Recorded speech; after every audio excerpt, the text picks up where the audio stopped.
Hello, everyone, and welcome to another episode of the Coffee with Coaches podcast. I am your delighted host, Kevin, and I have had the pleasure of talking with, and you will now get the pleasure of hearing, Tara Stand. Tara helps business owners when they're frustrated with lackluster sales and a schedule so packed they've forgotten what sleep is. I think we can sympathize.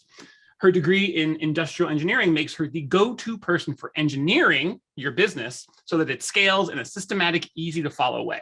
She's worked with over 500 businesses and created more than $12 million in impact, and her impact goes far beyond that dollar amount. Tara, thank you so much for being on the podcast today. Welcome. Thank you for having me. I'm so excited.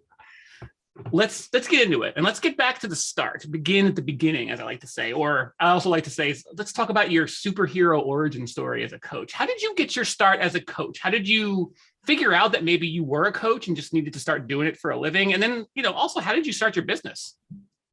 Sure. So I am an industrial engineer, which is part of my origin story. So I started working way back in college with it's funny. I kind of interned with the largest company and the smallest companies ever.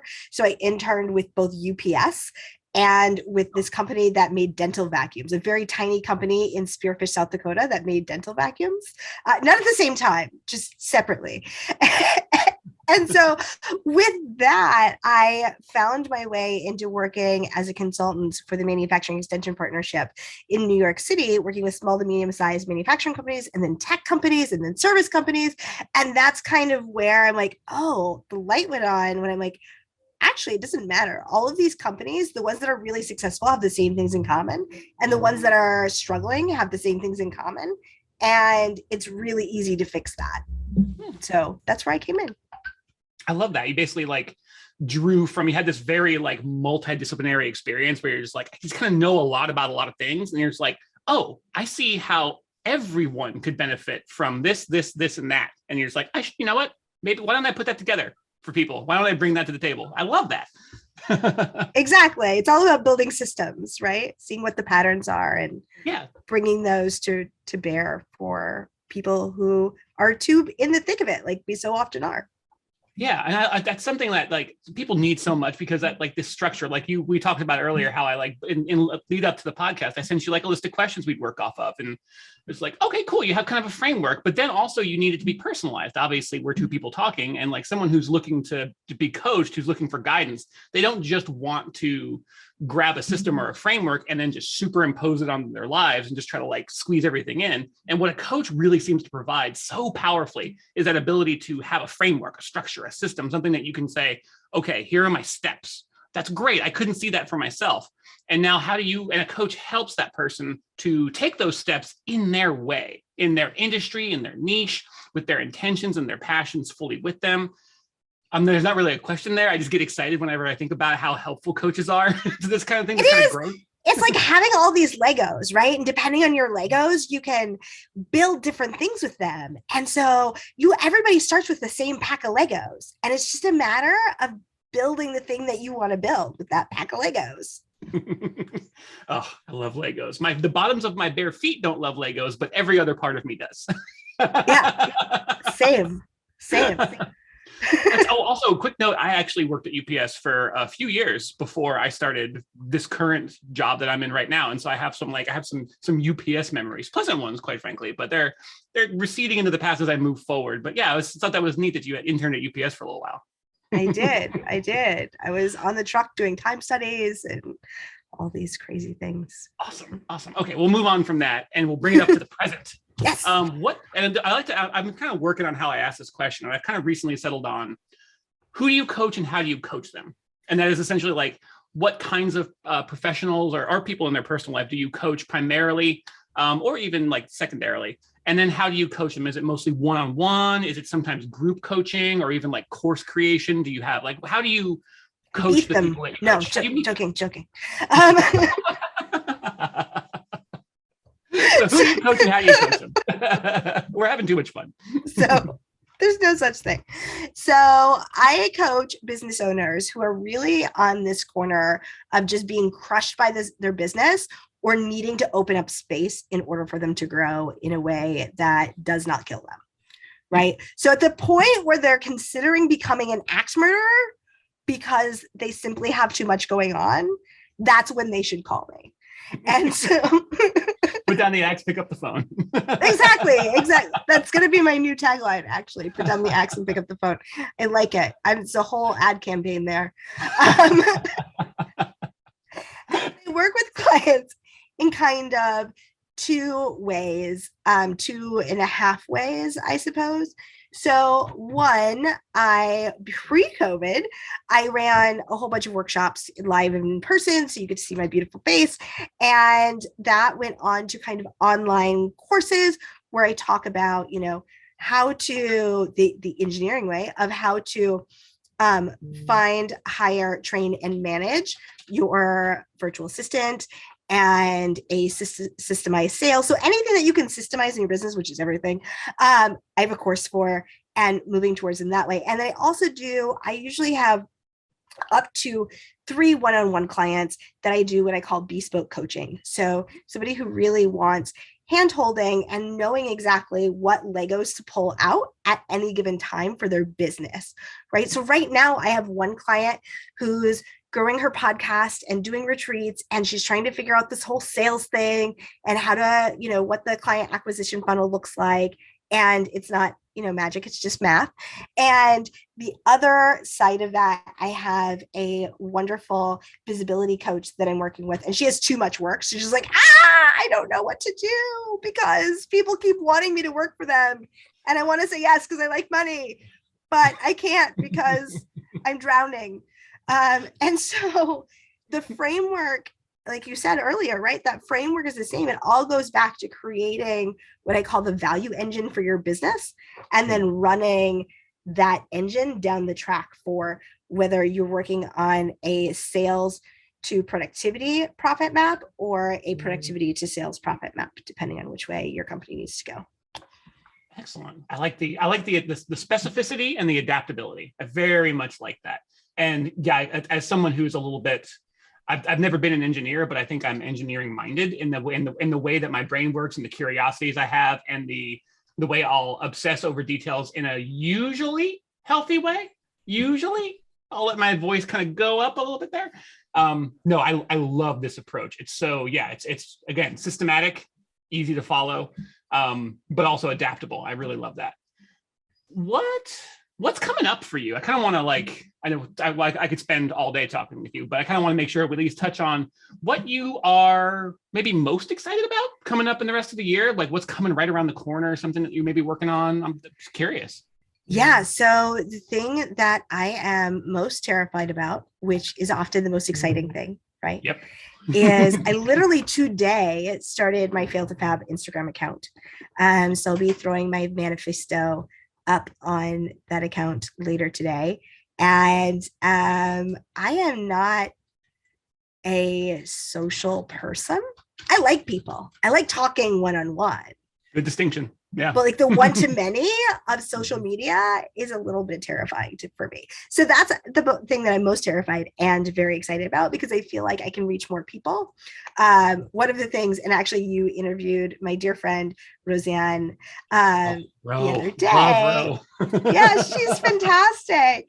But, she always tells people, I feel awkward saying this because it feels a little egotistical, but she's like, always like, Tara, you just spit diamonds every time you talk. And which is funny because I have this image anyway. It's a bit superhero-esque. Maybe she's not thinking with that much force of spitting diamonds. Anyway, so I think it's very exciting to me because I think it's a great platform to share kind of really biteable bits of wisdom and biteable bits of actionable items that you can do on a much wider scale than what I typically do. So that's what's coming up for me. That's so exciting. And that is always a tricky transition because with coaching, so much of the power and the juice and like the value gets passed one-on-one. And then translating that to that, like you're saying, the one to many without losing the intimacy, the connection that you derive that really powers a good coaching relationship. It's so tricky. And then, it's tricky is the nice way to say it. Terrifying is probably more on point. Exciting, absolutely. Because terror and excitement, they're usually just the same emotions, kind of just being filtered through whatever you happen to be doing that day. They're twins, right? You don't get one without the other. Yeah. Siblings for sure. Sometimes competitive, but always there. So yeah, it's always tricky, I think, but it's so important and it's so powerful. And I'm in my head now, I'm creating like alternate Instagram accounts for you that are like diamond bites. So for some reason, diamond bites is coming in there. It's like maybe I should look into that and see if that's taken. Because so I always wanted to be MacGyver as a kid. Like that was who I wanted to be most out of anyone. And so yeah, like, can I cuss? Is that okay? Oh yeah, sure. Perfect. Yeah, I fix shit. That's what I do. Somebody just told me the other day, she's like, you should totally be McGalver on Instagram. Oh, that's good. Right? That's so good. That's so good. That has to be taken. But then again, if you don't check, you never know. That's so good. That is so good. Okay, well, make sure you check that before this podcast goes live. If it's not taken yet, I want you to have it. Oh my goodness, I could do this all day. We've already gotten up to our like close to our 15-minute limit. So before we go, it's gone so fast. It's gone so fast. I know this happens often, but this time especially, I feel like it's just been 90 seconds, and I could do this for 90 minutes conservatively. But for sure. Speaking of social media and just speaking of connecting with people in a different way, where can people find you, and where do you like to interact with people? Start making and building connections online. I know social media is its own little animal, but do you have anywhere that you like for people to find you and discover you and get to know you? Yeah. So the best way to get to know me is actually going to my website, which is failthefab.com, and getting on my email list, which everyone hates.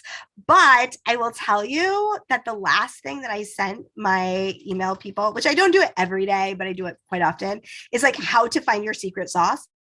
And so we spent like 3 days going through exactly like step by step how you find your secret sauce. So that's kind of the things that you'll be getting from me if you do sign up for my email. And that allows me, as you said, like it allows that intimacy of actually not just telling people what to do, but how to, like, the actual, like, oh, people always say like, oh, work smarter, not harder, but nobody tells you how, right? And it just becomes obnoxious and annoying, right? So instead of just being like, oh, well, you should just be better, I actually share the steps how to do that. This is an audio only podcast, so the audience won't be able to see my face, but I'm looking down and I'm seeing myself turn like redder and redder because I'm laughing and smiling constantly, and so my cheeks are getting rosier and rosier, and I'm just like, you know what, this is great, we'll fix it in post, I'll just edit my face out. Just put a big like question mark like the Joker right there. Original. So people should definitely go to your website, they should get on your email list, they should discover the secret sauce, and rather than just being told to do better, told how to become better. Yes, exactly. So bam. That is the best way to get on me. And of course, hopefully right now it's Fail the Fab on Instagram. So that's where to find me as well. Fail the Fab on Instagram with the manifesto posting shortly, sometime later today. Which is, what is today? The 14th of April. This podcast will probably post in like a week or two because, podcast. Life. Yeah. Life. Is there anything else you want to add before we go? I feel like I'm feeling greedy, and if you let me, I'll keep you here all day. And I know we both have so many other things to do today. But any messages for the audience before we go? My message for anybody who has a business or a life is that failure is not the end of something. It is actually the beginning of your process. And so just remember that it's okay to not be great at something, that as you go forward, you're going to evaluate and you're going to get better. And it's just the beginning. No notes. I have nothing to add to that. That's perfect. Tara, thank you so much for being here. Thank you so much for talking with me, period. And also letting me record it, because it's fantastic to chat. And I'm loving this podcast. I want to do like a part 11 billion with you. maybe next week, maybe next week, month, whatever it happens to be. We'll just be the Star Wars quadruple-logy at this point. Episode 17. Rocky has like 90 movies at this point. We could be Rocky. Yeah. 5 or 6 Rockies, some Creeds. It's we can string this out. Or we can go back to the Bond, though. I prefer James Bond. Because Bond, we'll just and as we age out of our various roles, we'll just have like increasingly more attractive people replace us. If they can find them. Yeah. I mean, good luck. I've got a very sexy gray streak starting, so I think I can rock Bond for another couple of years. I've got this ever since the salt and pepper came in for me and my little like facial hair. I'm like, all right, this is kind of great. I look my age. I was baby faced for so long, and now I'm just like, no, I'm age appropriate, and I'm loving it. Same. I mean, so I just turned 40. I guess not just. I'm going to be 41 in August, but previous to getting some gray hairs, everyone's like, "You're too young to be an engineer in manufacturing, and you have too many boobs and not enough penises." Oh, I laugh because that's funny, but also not funny. But also everywhere, and yeah. This has been truly delightful. This has been delightful, and yeah, we're almost in like the outtakes now at this point. I was put it like at the mid credits, maybe. This has been delightful. I would love to do this again. Thank you so much for being here today, Tara. I hope everybody listening got at least half as much joy as I have out of this conversation. Well, thank you, Sam. This has been absolutely wonderful, and thank you so much for having me. I appreciate it. And to the audience who's listening, I hope you have a smile on your face, and we will talk to you again very soon.